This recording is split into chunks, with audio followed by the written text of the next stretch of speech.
सबसे पहले तो ये कहूँगी कि जैसा मैम ने बताया कि मैंने कैसे शुरुआत की, या स्कूल में थोड़ा सा दिमाग में था, तो हाँ, स्कूल में थोड़ा सा कहीं सोचा था, कहीं शायद पढ़ लिया होगा, कहीं सुन लिया होगा कि नहीं IAS ऑफिसर नाम की कोई चीज़ होती है।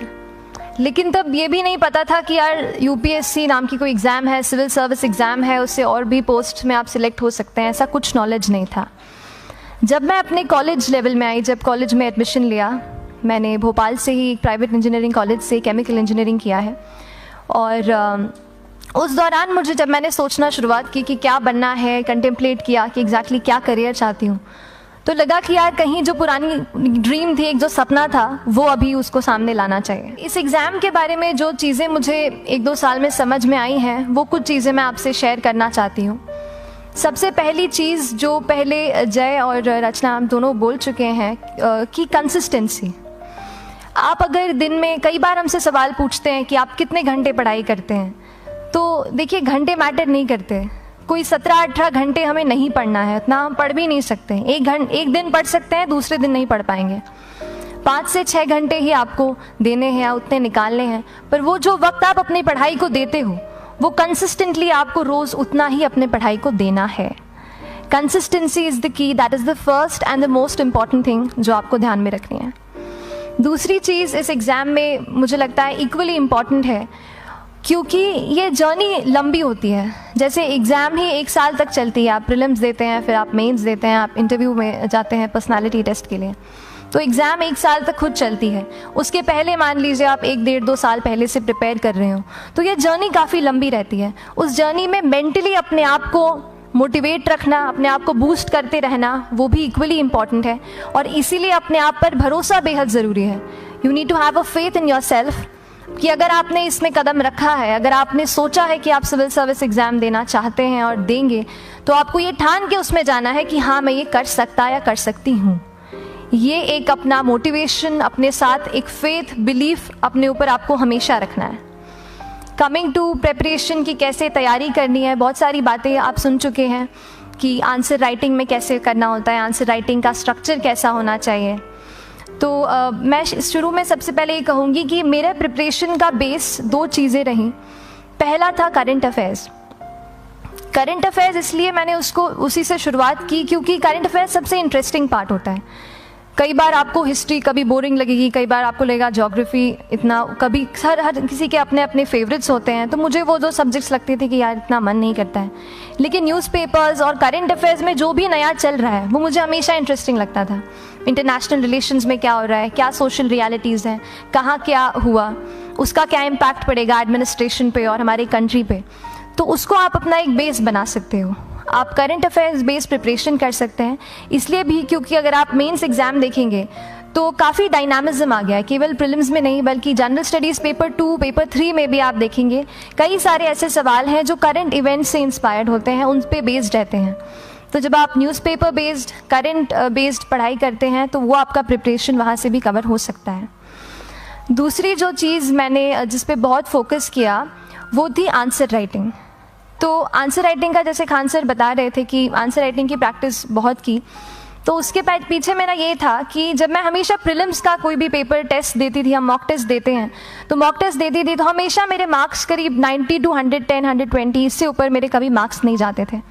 तो मुझे हमेशा ये डर था कि यार प्रीलिम्स में कहीं मेरा कुछ, क्योंकि कट ऑफ भी इसी कुछ रेंज में जाता है, तो हमेशा लगता था कि यार कुछ गड़बड़ यहाँ ना हो जाए। लेकिन जब मैंने आंसर राइटिंग की और मेंस एग्ज़ाम के बारे में जाना, तब मुझे लगा कि आंसर राइटिंग एक ऐसी चीज़ है, मेंस एक ऐसा फेज़ है सिविल सर्विस एग्ज़ाम का जहाँ पे आप अच्छे से तैयारी कर सकते हैं। And if you have written the answers, if you know कि you have covered the points well, if you have included उसमें कुछ आपने facts, international reports, government schemes, आपने कुछ ऐसे उसमें सॉल्व भी डाला है, तो जो रिज़ल्ट आएगा वो सेटिस्फैक्ट्री ही आएगा, अच्छा ही आएगा। तो मेंस एक ऐसा पार्ट है जिस पे आप काफ़ी बैंक ऑन कर सकते हो। मैं जब पर्सनालिटी टेस्ट भी मैंने दिया, तो इस बार भी आप नंबर्स देखेंगे तो आसपास की रैंक के हिसाब से मेरे नंबर्स उसमें कम हैं, लेकिन it is just the general studies and the answer writing part, जो मेंस के जो वो है मार्क्स हैं या मेंस का जो एक फैक्टर रहा, वो मेरे लिए सबसे ज़्यादा इंपॉर्टेंट डिसाइडिंग फैक्टर रहा है। तो अपना एक्सपीरियंस यही बताऊंगी कि आंसर राइटिंग पे आप विशेष फोकस कीजिए। जैसा स्ट्रक्चर आपको बता ही चुके हैं कि इंट्रोडक्शन में कैसे आपको शॉर्ट रखना है, बॉडी एंड देन कंक्लूजन। उसमें छोटी चीज़ जैसे मैं अभी मेंशन कर रही थी, आप एक इंश्योर कीजिए कि देखिए जो भी एग्जामिनर आपकी कॉपी चेक कर रहे हैं वो दिन में 10, 15, 20 कॉपीज़ चेक कर रहे हैं, तो उन सब से आपको अलग कैसे आप अपनी कॉपी दिखा सकते हो, ये चीज़ आपका प्रेजेंटेशन और आप जिस तरीके से आंसर लिखते हो कंटेंट को, वो मैटर करेगा। आप इंश्योर कर सकते हैं कि आपके आंसर में कुछ फैक्ट्स, गवर्नमेंट की स्कीम्स, कुछ कमिटीज़ बैठती हैं, जैसे एक प्रिवेसी पे justice BN Shri Krishna committee की रिपोर्ट आई है, तो आप मान लीजिए आपको कोई प्रिवेसी पे सवाल आ गया तो आपने उन कमेटी का नाम कोट कर दिया। ऐसे बहुत सारी कमिटीज़ होती हैं। कुछ इंटरनेशनल रिपोर्ट्स आते हैं, वो आप उनको इनके बारे में लिख सकते हैं। इंडिया का मैप आप बना सकते हैं। मैंने सीख लिया था कि 10-15 सेकेंड्स में कैसे जल्दी से मैप बनाना है और उस पर कैसे पॉइंट कुछ करना है, कुछ लोकेट करना है। तो ये कुछ ऐसी चीज़ें हैं जो आपके आंसर्स को एनरिच करेंगी और प्रेजेंटेबल बनाएंगी। तो इस तरीके से आंसर्स पे जैसे हम क्लास करते हैं, लेकिन उसके साथ साथ आपको ये कोशिश करनी है कि 1 से 2 आंसर पर डे आपको ज़रूर लिखने ही लिखने हैं, apart from the test series that you are doing. Answer writing से 2-3 चीज़ें होती हैं, ना केवल हमारी एक लिखने का हमें समझ आता है हम क्या लिखते हैं कैसा है, पर हमारा कॉम्प्रिहेंशन भी इम्प्रूव होता है। हमें कितना समझ में आया वो भी हमें खुद समझ आता है जब हम आंसर्स लिखते हैं। और इसीलिए आंसर राइटिंग पे आप फोकस कीजिए, 1 से 2 आंसर ज़रूर लिखिए। और आंसर राइटिंग के बाद the third pillar of my preparation जो काफ़ी इंपॉर्टेंट जिसने रोल प्ले किया, that was tests and test series and mocks. देखिए हम पढ़ रहे हैं यहाँ पर, I will also come to the point कि हम कैसे दिल्ली, भोपाल और इंदौर में प्रिपेयर करके बिना दिल्ली जाए हम कैसे कर सकते हैं, I will come to that point. पर उसके पहले टेस्ट की थोड़ी बात कर लेती हूँ कि टेस्ट देना क्यों ज़रूरी है।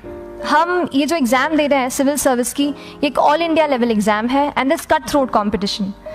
तो उसके लिए आप केवल पढ़ते रहें, सारी बुक्स, मटेरियल्स, स्टैंडर्ड, ये करंट का सब पढ़ लें, लेकिन अगर आप ये नहीं जज कर पाए कि आपका क्या लेवल है at an all India level, तो चीज़ें समझ में आप नहीं, मतलब आप आगे नहीं बढ़ पाएंगे या सही डायरेक्शन नहीं पकड़ पाएंगे।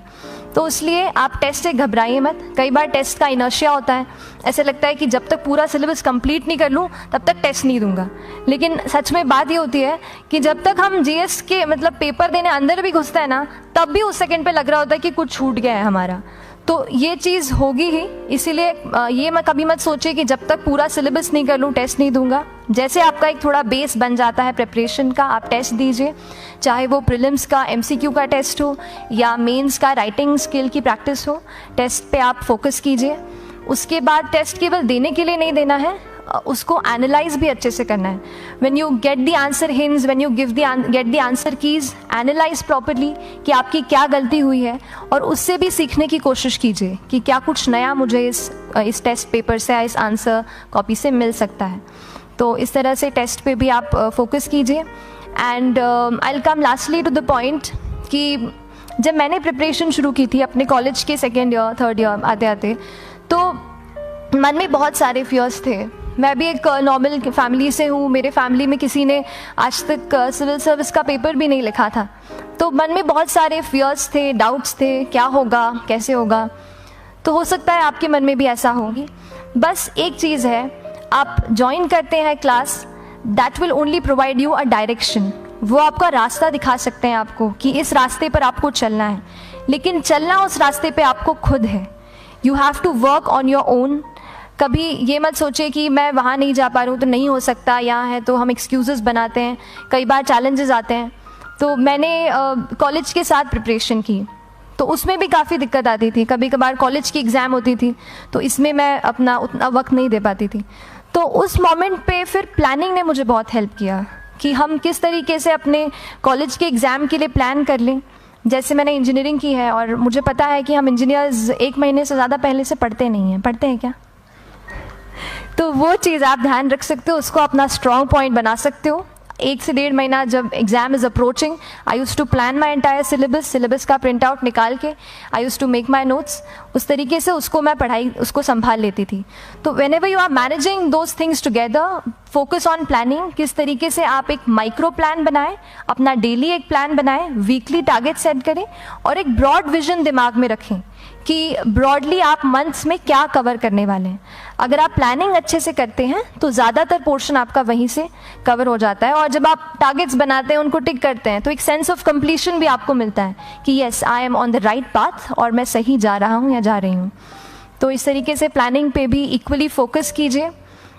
एंड बस यही सिंगल बिगेस्ट मैसेज मेरी तरफ से यही रहेगा कि आपने अगर ठान लिया है, अगर आप सोचते हैं कि आप ये एग्ज़ाम क्रैक कर सकते हैं, तो आपको रोकने वाला और कोई नहीं, आप खुद ही हो सकते हैं। तो खुद आप अपनी रुकावट कभी मत बनिए, एक्सक्यूज़ेस मत बनाइए। ऑब्स्टिकल ज़रूर आएंगे, उन्हें आपको चैलेंज करना है। Challenges are meant to be challenged. तो सही तरीके से अपने ऑब्स्टिकल्स को हैंडल कीजिए, और इस एग्ज़ाम में अगर आप सही स्ट्रैटेजी रखते हैं तो आप अपने एक अटैम्प्ट में ही इसको क्रैक कर सकते हैं। एंड एनीवेज आप जो भी अटैम्प्ट नेक्स्ट रखते हैं, दिल में यही रखिएगा कि जो ये मेरा नेक्स्ट अटैम्प्ट होने वाला है, ये मेरा बेस्ट अटैम्प्ट होने वाला है। कभी भी इस एग्ज़ाम को हाफ हार्टेडली मत दीजिए कि चलो दे के देखता हूँ कैसा है पैटर्न का एग्ज़ाम का। अगर एग्ज़ाम का पैटर्न देखना है ना, तो घर पे 3 घंटा टाइम लगा के एग्ज़ाम दे दो, बस केवल पैटर्न देखने के लिए एग्ज़ाम अटैम्प्ट मत कीजिए। जब आप एग्जामिनेशन हॉल में जा रहे हैं या कोई अटैम्प्ट आपने सेट किया है, तो अपना सब कुछ उस एग्ज़ाम को दीजिए, अपना टाइम, एनर्जी, फोकस, जितना भी करेक्ट आप उसमें पॉजिटिविटी डाल सकते हैं उसको दीजिए, एंड पूरी तैयारी के साथ ही इस पेपर को दीजिए, and I am sure that you will succeed. So till then, all the very best to you and good luck. Thank you so much.